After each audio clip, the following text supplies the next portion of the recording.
Roger Clemens here, brought to you by John Daspit. Here is a big deal. In his 3 postseason starts, Cristian Javier has batting average. They're 2 for 50. Roger, he's only given up 2 hits. You know that's the greatest three-game run in postseason history. You're 4th on that list. When in 2001, you had a 3-game run where you were unbelievable, and nobody could get a hit off of you. But that's 4th on that list. How about Don Larson was 2nd with his no-hitter included in his 3-game run, and then somebody else was 3rd. But how about this Cristian Javier, 2 for 50 in 3 starts in the postseason? Yeah, I mean, just under control, calm like they talk about with Javi. I mean, when we talked about it, what we talked on Monday, we were looking for the 2022 guy, and we got him. I mean, he walked 5. I mean, there's this game here, boys. You could go about 10, 11, 12 different ways. I mean, there's about 12 topics on this one. You know what I was happy about was, and he had to know it too, with Maldi back there on that foul tip. Yeah, that's a situation where that game could have got out of hand quick. He locked right back in.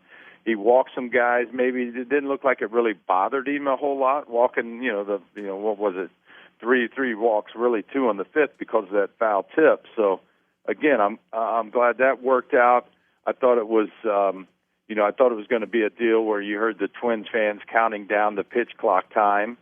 And they talked about affecting the pitcher. I think it can affect the hitter too. I mean, when you're holding it down to 1 second before you start your delivery, it's ever who's focused when that's going on. You hear that. I mean, you hear it with a loud crowd in a visiting ballpark. So, but I mean, there's all kinds of stuff that the home run. What was it? The Abreu and Bregman's homers. Sonny Gray's breaking balls. Like I said, I was thinking about you two, both you two, John and Lance. You guys could have hit that one out. I mean, that was you talking about room service, man. So all the build-up with the shadows, the sun, how Sonny Gray has pitched. I mean, he was fantastic. And then you watch the leadoff hitter. You watch our boy, coming up there and doing his thing, Altuve, with the kind of buckled on the breaking ball, but still was under control with his bat, gets a base hit. Some of our lefties, by the way, welcome to the party now. Abreu, Bregman, and Tuck. They're getting hot. So you're getting to a point where you don't have a break as a pitcher. You can't make a mistake, and the guys are making you pay for it. So it's just it's just incredible. And of course, I think for me as a pitcher, Pena, his diving, the double play he turned in, what was it, the bottom of the 6th? I mean, that was as good as everybody was ranting and raving about Trey Turner's with the Phillies. That was incredible play. And then you got to go to Yordan. I mean, it's ridiculous. We're seeing this is what I saw up close and personal with Carlos Beltran. You guys remember what he did? Yep. For those who missed, 2004 was one. It was incredible. Every hit he was launching pitches that he shouldn't even touch. If you looked at Yordan's last at bat, he was almost smiling when he fouled off 1 or 2 of those. You look at it, they had a close up on him, and he was shaking his head like, "Please go there again," and they did, and he roasted it.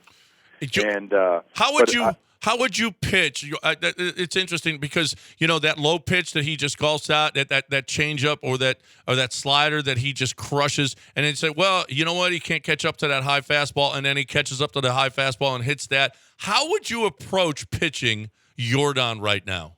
Yeah, you better walk him. You could just rush him a little bit. Rush him inside for a strike and that. But, he pulled those balls. You got to go back to what we talked about last time. We talked about giving that late inning home run opposite field. When guys are covering like that, a left-hander is covering, I mean, you have nowhere to go. And really, he should have been 4 for 5. That's a base. That's a double that they gave the kid in air. When you leave your feet to go down to one knee and backhand the ball, that's a base hit. He was doing that probably thinking in his mind he was going to pick that in turn 2, and then he misses it, and they give the kid an air. But like I said, Yordan should have been 4 for 5. But he's hitting that that baby cutter in. Then they went two-seamer, and that one ran back across the – it wasn't middle. It was inner half, and he roasted that one. So he's just comfortable right now, man. He's balanced. You didn't see a lot of the guys overswing. I think Tuck went to the opposite way. So when you see guys do that, that really causes when left-handers take me the other way, and they got plate coverage, we got a problem now. So either I'm going to have to start wearing some guys out inside and make them feel very uncomfortable, or you got to change quickly, and you can't rely on the sun and shadows, which were a big problem. I mean, Carrera, he had a huge problem with that, and like the other guys did. But I mean, you'd have to ask our hitters if they were really sitting breaking ball. They sure looked at. They knew they were going to get a boatload of them. That's why I was thinking. I was thinking about you in the first inning, because when you see the pitches that were hit, they were sitting breaking ball, and I thought about all the times that you told us. Well, not all the times, when you told us how often people in the bench can pick up on little tells for a pitcher and how you always have to be kind of self-scouting. The way that they were hitting that, I almost thought, well, they came in either with the idea that we're going to sit breaking pitch, or maybe there was some kind of tell that they had picked up in his last start or couple starts on the breaking pitch. Is there a possibility that maybe they just jumped on him early because they had something on Sonny Gray? Yeah, Sonny Gray, I mean, his curveball was better than his sweeper, which everybody talked about. He'd only given up 1 or 2 hits, whatever. They talked about his dominance over the Astros in April. We didn't have our spark plug in the lineup. Altuve wasn't around. I mean, that's a huge difference just to have him in the lineup and being dangerous.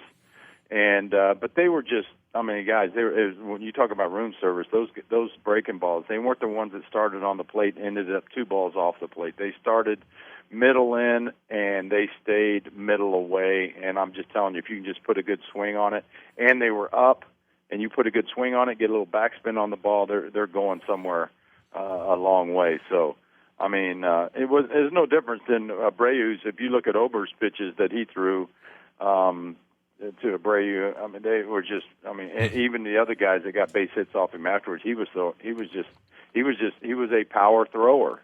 You can't be a power thrower in this game. You got to continue to pitch, just like Cristian did. I mean, he did a great job pitching and working his way through, even the walks. When he made his own little mess, he got out of it and had great movement, great explosion on his fastball, upper in the zone up. And but again, our left-handed bats with Houston, they're using all the fields, and it's fun to see right now. They're rolling, and like I said, with 1 or 2 guys rolling, maybe 3, and now you have the other guys joining the party. It makes a long day for some of these guys. The Twins didn't. I mean, listen, the shadows were the same for both teams. So I know Lewis and Correa and even Kepler, they looked like they had no plate discipline. The difference was a lot of plate discipline, wasn't it? Yeah, you saw them swinging at balls that weren't even close. And again, they're trying to guess and go. But yeah, once the sun changed its location on the field, where it wasn't, the pitcher was in the sun, then you have a dark spot, and then you have the sun again at home plate. I mean, it's fun to pitch in that, but you still have to pitch. You can't do that. And yeah, hey, don't overlook Molly behind the plate. I mean, you don't see too many guys shaking him off. That's why he's back there. Everybody's comfortable with this dude. So, he's pressing those buttons on that pitch comm, and nobody's shaking. They're going right with him. He knows he's done some homework on these guys too. Absolutely. Roger Clemens, brought to you by John Daspit, right here on ESPN 97.5 and 98.25. So what do you expect? Urquidy, his last outing, looked great on the last Saturday of the season, Raj. He comes in here. He's had a up and down year. He was hurt. He's back. He's been inconsistent. What are you expecting tonight between he and Ryan? I think he's gonna be real efficient. I think he's gonna work fairly fast like he always does. Rely on what's being called behind the plate, and I expect good things from him. I mean, he's got good stuff. He moves the ball around. It's just going to depend on how desperate Minnesota is and their hitters. Again, I think when we talked last, we talked about those first 3 innings, man, and that's exactly what happened. It happened again. So airtight defense, those strikes, get ahead and expand the zone. That's what I'm going to be looking for. Did you like that he brought a 6-run cushion? He brings in Hunter Brown to give the kid a little bit of confidence, although he struggled and he needed that Pena play. But that was, if you want to get a kid going, I guess you bring him in a situation like that, huh? Yeah, absolutely. It's a situation where you're pretty pretty free with your body and your arm, and I mean, in the playoffs, you get me 1 or 2 runs early. I can go to work and like we talked about. I'll preach it to you guys again. There's no fastball counts in the major leagues anymore. Some of these dudes get the 3-2 just to throw their breaking ball on purpose, and they run from the zone to do that. So, I loved it. When I was with the Astros, we're in the playoffs, and the boys got me 1 or 2. It felt like 8. You can just go to work, man. You're freed up. You can throw anything at any time. I can go right to my split after strike 1, and I might throw some guy 5 straight splits in a row when you have a 2-run lead. So, all bets are off. Those guys got you no runs. 2 runs must have seemed like 8 because they never hit for you. I'm still trying to figure out how I want a Cy Young coming home. Well, Javier, the whole key with him is going to be because he is really an X factor. If you get the 9 strikeouts were great. You had a bunch of swing and miss. I do think it's a different game for him against the team with plate discipline that doesn't chase because he did still have 5 walks and a hit batter. But man, the stuff looks so much better. And I think can't teach it, baby. You can't teach confidence. And he was. I know he's calm looking all the time. And out there, but you can't teach confidence. And Dusty threw him out there and said, "Let's do it," and he's going to do the same thing. How big is that getting out of a bases loaded jam? I mean, that's got to also be something that kind of helps you grow from a confidence standpoint. Yeah, being a little bit of a fly ball pitcher, and then when I would throw my 2-seamer on purpose to try and get that ground ball, when I had realized, hey, this guy's I'm not going to strike this guy out. He's choked up 2 inches on the bat. Again, I'm relying on my catcher, Osmus back there, whoever it is. Pay attention to detail, what these guys are doing, if they make adjustments, and Minnesota better make some adjustments quick, and they better make an adjustment not to throw to Yordan. Yeah. And Jeffers talked about it, their catcher. Oh, we challenged Yordan in game 2. And it was great. Yeah, keep on doing that. Keep that same energy. I can't even see. There's no chance they throw to Yordan tonight, is there? What do they say? It's like striking matches at a gas station. Go ahead. Go ahead. Keep doing it. Keep that same energy. Well, we will talk to you about it again tomorrow, Roger.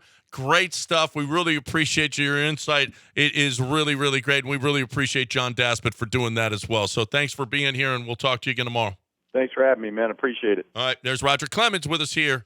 Should be Hall of Famer. And by the way, we're 1 win away from him joining us in the for the ALCS. 1 win away from that series against the Rangers. We'll see if it happens.